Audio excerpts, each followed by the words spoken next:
It was a rainy evening when Aarav returned home from work, his clothes soaked and his mind heavy with the day's exhaustion. The streets were empty, the only sound being the rhythmic patter of rain against the pavement. As he approached his doorstep, something caught his eye, a small, weathered envelope lying on the doormat. It wasn't there when he left that morning. The envelope was plain, with no name or address, just a strange symbol etched in black ink, a crescent moon with a dagger piercing through it. The symbol seemed to glint faintly under the dim porch light, as if it were alive. Aarav hesitated for a moment, his fingers trembling slightly as he picked it up. The paper felt unusually cold, almost icy, despite the warm, humid air. Inside the envelope was a single sheet of paper, the edges slightly frayed. The message was handwritten in bold, jagged letters that seemed to scream off the page. Asterisk, you have 7 days to uncover the truth, or you'll disappear like the others. Asterisk. Aarav's heart skipped a beat. His eyes darted across the words again and again, as if hoping they would change. But they didn't. Before he could process what he was reading, the letters suddenly burst into flames in his hands. He dropped it instinctively, watching in shock as it turned to ash within seconds, leaving nothing but a faint, acrid smell in the air. For a moment, Aarav stood frozen, his mind racing. Who could have sent this? What truth was he supposed to uncover? And who were the others the letter mentioned? His thoughts were interrupted by a loud clap of thunder, making him jump. The rain intensified, as if the sky itself was warning him to stay away from whatever he had just stumbled into. That night, Aarav couldn't sleep. The symbol, the message, and the way the letter had burned haunted him. He tried to convince himself it was a prank, but deep down, he knew it wasn't. Something about the letter felt ancient, as if it carried the weight of secrets buried for decades. The next morning, as the first rays of sunlight peeked through his curtains, Aarav made a decision. He would find out what this was about. He didn't know where to start, but he knew one thing for sure, his life was about to change forever. The mansion stood at the edge of the forest, its silhouette cutting through the gray afternoon sky like a jagged scar. The air around it was unnaturally still, as if even the wind dared not disturb the eerie silence. Aarav parked his car a distance away, his hands gripping the steering wheel tightly. He could feel his heart pounding in his chest as he stepped out, the crunch of gravel beneath his feet the only sound breaking the stillness. The mansion was even more imposing up close. Its walls were covered in thick ivy, the windows shattered, and the front door hung slightly ajar, creaking softly in the breeze. Above the door, carved into the stone, was the same symbol from the letter, the crescent moon with a dagger through it. Aarav hesitated for a moment, his instincts screaming at him to turn back. But the photograph in his pocket felt heavy, as if it were pulling him forward. He took a deep breath and pushed the door open, the hinges groaning in protest. Inside, the air was thick with dust and the scent of decay. The floorboards creaked under his weight as he stepped further into the dimly lit hallway. The walls were lined with faded portraits, their eyes seeming to follow him as he moved. Suddenly, the door behind him slammed shut, plunging the room into near darkness. Aarav spun around, his breath catching in his throat. A voice echoed through the halls, low and menacing, welcome back. His heart racing, Aarav fumbled for his phone and turned on the flashlight. The beam of light revealed a dusty table in the center of the room, on which lay an old, leather-bound diary. The cover was embossed with the same symbol. As Aarav opened the diary, the pages fell open to a list of names and dates, all crossed out except one, Aarav, 7 days. His hands trembled as he flipped through the pages, each one filled with cryptic notes and sketches. But before he could make sense of it, he heard a sound, footsteps slow and deliberate, coming from upstairs. Aarav froze. He wasn't alone. The next morning, Aarav woke up with a start, his mind still clouded by the events of the previous night. The rain had stopped, but the air felt heavy, as if the world itself was holding its breath. He couldn't shake the feeling that he was being watched. Determined to find answers, Aarav decided to search his father's old study. His father had passed away 5 years ago, but his belongings were still untouched, stored in a small room at the back of the house. The study was a time capsule of sorts, filled with dusty books, yellowed papers, and forgotten memories. As Aarav rummaged through the drawers, his fingers brushed against something cold and metallic. It was an old photograph, its edges frayed and colors faded. The photo showed a group of 5 people standing in front of an abandoned mansion, its towering structure looming ominously in the background. The people in the photo looked serious, almost fearful, as if they knew something the camera couldn't capture. But what caught Aarav's attention was the face of one person, scratched out completely, as if someone had tried to erase them from existence. On the back of the photo, scribbled in red ink, were the words, "The mansion holds the key." Aarav's heart raced. Was this the clue he was supposed to find? The mansion in the photo looked familiar, though he couldn't quite place it. Before he could think further, his phone buzzed loudly, breaking the silence. It was a message from an unknown number. Tick-tock, Aarav. 6 days left. The message sent a chill down his spine. Someone was watching him. Someone knew what he was doing. But who? And how? Aarav's eyes darted back to the photograph. The mansion in the background seemed to call out to him, its broken windows like hollow eyes staring into his soul. He knew he had to go there. But as he folded the photograph and slipped it into his pocket, he couldn't shake the feeling that he was stepping into something far bigger, and far darker, than he could ever imagine. The footsteps grew louder, each one echoing through the empty halls like a drumbeat. Aarav's mind raced. Should he hide? Confront whoever, or whatever, was upstairs. Before he could decide, the footsteps stopped abruptly, leaving an eerie silence in their wake. Heart pounding, Aarav turned his attention back to the diary. The last page he had seen contained a sketch of the mansion's layout, with one room circled in red. Beneath it was a note, "The truth lies within the walls." Clutching the diary, Aarav moved cautiously through the mansion, following the map. The air grew colder with each step, and the shadows seemed to stretch and twist around him. He reached a large bookshelf at the end of a hallway, its shelves filled with ancient, dust-covered books. According to the diary, this was the spot. Aarav ran his fingers along the edge of the bookshelf, searching for anything unusual. Suddenly, he felt a small indentation.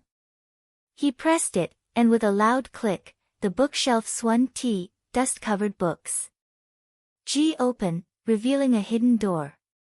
Behind the door was a small, dimly lit room.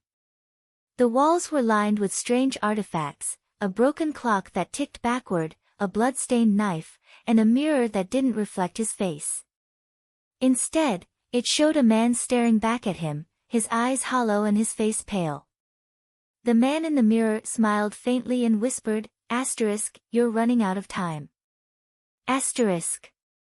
Aarav stumbled back, his breath quickening. He turned to leave, but the door slammed shut behind him, trapping him inside. The man in the mirror leaned closer, his voice growing louder. Find the key, or join me. Panic set in as Aarav searched the room for a way out. His eyes landed on a small, ornate box on a pedestal. Inside was a rusty key, its handle shaped like the crescent moon and dagger symbol. As he grabbed the key, the mirror cracked, and the man's laughter filled the room. "You're closer than you think," he said, his voice fading as the cracks spread. Aarav didn't wait to see what would happen next. He shoved the key into his pocket and forced the door open, stumbling back into the hallway. The mansion seemed darker now, the shadows deeper. He knew he was running out of time. But what was the key for? And who was the man in the mirror? Aarav stumbled through the mansion's dimly lit hallways, the key clutched tightly in his hand. His mind was a whirlwind of questions. What did the key unlock? Who was the man in the mirror? And why did he feel like the mansion itself was alive, watching his every move? As he turned a corner, he nearly collided with a figure standing in the shadows. Aarav froze, his heart pounding. The figure stepped into the faint light, revealing a man in his late 40s, his face gaunt and his eyes filled with fear. He looked eerily familiar. Aarav realized he was one of the people from the photograph. You shouldn't have come here, the man said, his voice trembling. Asterisk, they're watching. They always are. Asterisk. Aarav's voice caught in his throat. Asterisk, who are you? What's going on here? Asterisk. The man glanced over his shoulder, as if expecting someone, or something, to appear. Asterisk, your father, he was one of us. But he tried to leave. That's why he disappeared. Asterisk.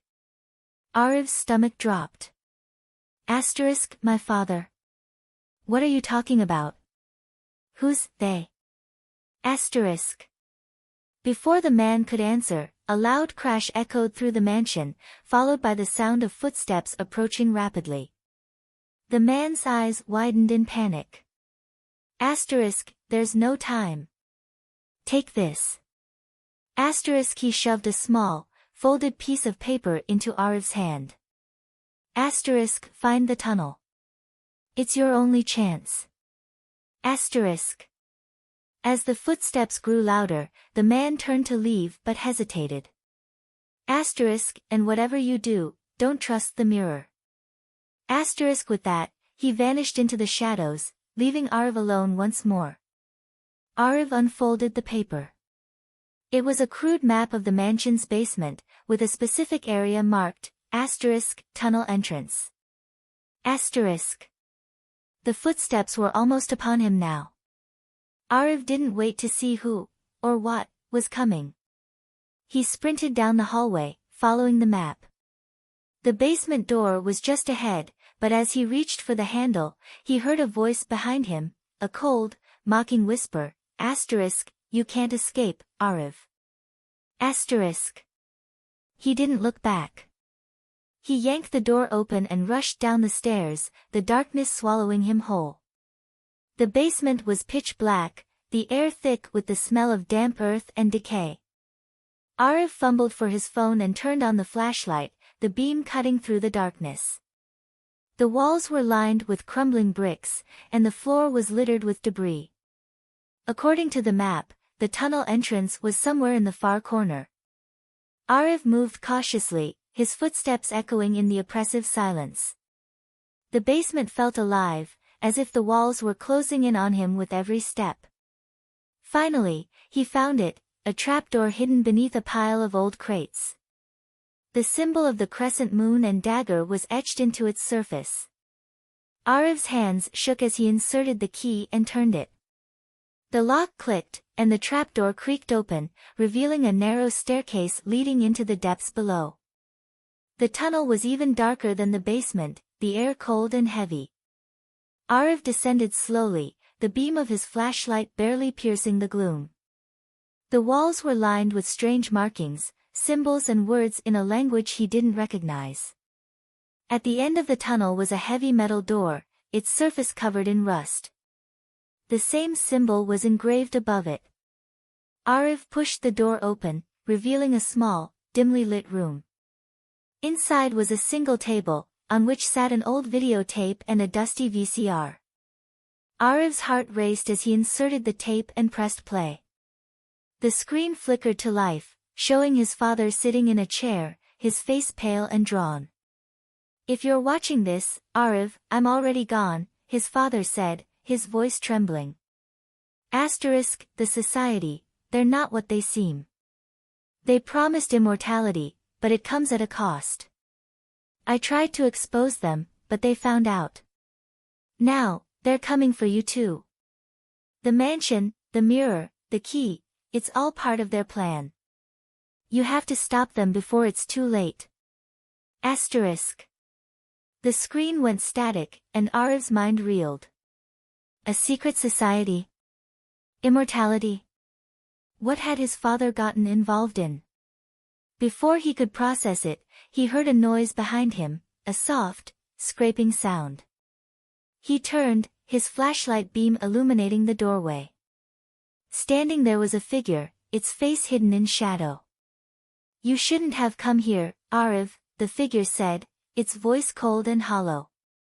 Aarav's flashlight trembled in his hand as the figure stepped into the room.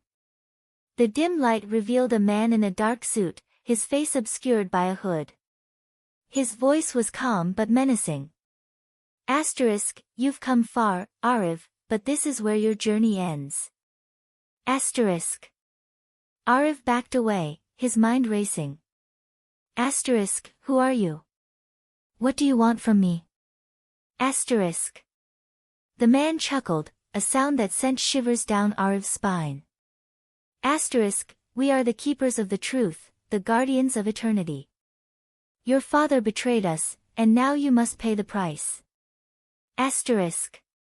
Aarav's eyes darted around the room, searching for an escape. The man noticed and smirked. Asterisk, there's no way out. The society always wins. Asterisk. But Aarav wasn't ready to give up. He remembered his father's words, asterisk, the mansion holds the key. Asterisk the key, it had to be more than just a way to unlock doors. He glanced at the videotape, still flickering with static, and noticed something he hadn't before, a small symbol on the tape's label, the crescent moon and dagger, but with an added detail, a clock face showing midnight. Midnight, Aarav muttered under his breath. The man's smirk faded. Asterisk, what did you say? Asterisk. Aarav didn't answer. Instead, he lunged for the door, shoving past the man and sprinting down the tunnel. Behind him, he heard the man's angry shouts and the sound of footsteps giving chase. He burst into the basement and raced up the stairs, his heart pounding. The mansion was eerily silent, but he could feel the weight of its secrets pressing down on him. He pulled out the photograph and studied it again. The scratched-out face, the mansion, the symbol, it all pointed to one thing, the mirror. As he reached the hidden room, the man's voice echoed through the halls, asterisk, you can't escape, Aarav. The society always wins. Asterisk. Aarav ignored him and stepped in front of the mirror. The man from before was there again, his hollow eyes staring back. You're running out of time, he whispered. Aarav's phone buzzed. It was a message from an unknown number, asterisk, midnight. The mirror. Choose wisely. Asterisk. He glanced at the clock on his phone. It was 11:55 p.m. The clock ticked closer to midnight as Aarav stood in front of the mirror, his reflection replaced by the hollow-eyed man. The room felt colder, the air heavier, as if the mansion itself was holding its breath. You have a choice, Aarav, the man in the mirror said, his voice echoing unnaturally. Asterisk, join us, and you'll gain immortality. Walk away, and you'll forget everything, but the society will never stop hunting you. Asterisk. Aarav's mind raced. Immortality? Forgetfulness? Neither option felt right. He thought of his father, of the diary, of the photograph. He couldn't let the society win. Asterisk, what if I choose neither? Asterisk, Aarav asked, his voice steady despite the fear coursing through him. The man in the mirror tilted his head, a faint smile playing on his lips. Asterisk, then you'll face the consequences. Asterisk. Before Aarav could respond, the mirror began to crack, the fractures spreading like spiderwebs. The man's face distorted, his voice growing louder. Choose now, Aarav. Midnight approaches. Aarav glanced at the clock, 11:59 p.m. He reached into his pocket and pulled out the key, its crescent moon and dagger symbol glinting in the dim light. Without hesitation, he slammed the key into the mirror. The glass shattered, but instead of shards falling to the ground, the mirror seemed to dissolve into a swirling, inky blackness. From within the void, a hand reached out, a hand Aarav recognized instantly. It was his father's. Aarav, don't trust them. His father's voice called, desperate and urgent. The mirror is a trap. They want your soul. Aarav's heart ached. His father was alive, but trapped. He reached out, his fingers brushing against his father's hand. But as he did, the void began to shrink, the edges closing in like a collapsing star. Aarav, you have to let me go. His father shouted. Destroy the mirror. It's the only way to stop them. Tears streamed down Aarav's face as he made his decision. He grabbed the blood-stained knife from the table and plunged it into the center of the mirror. The void erupted in a blinding light, and a deafening roar filled the room. When the light faded, the mirror was gone. The room was silent, the mansion still. Aarav stood alone, the key and knife in his hands. But as he turned to leave, he noticed something on the floor, a single, unbroken shard of glass. In its reflection, he saw the man from the mirror, his hollow eyes staring back. This isn't over, Aarav, the man whispered. The society always wins. Aarav crushed the shard under his foot and walked out of the mansion, the first rays of dawn breaking through the trees. He didn't know if he had truly defeated the society or if they would come for him again. But one thing was certain, he would never stop searching for the truth.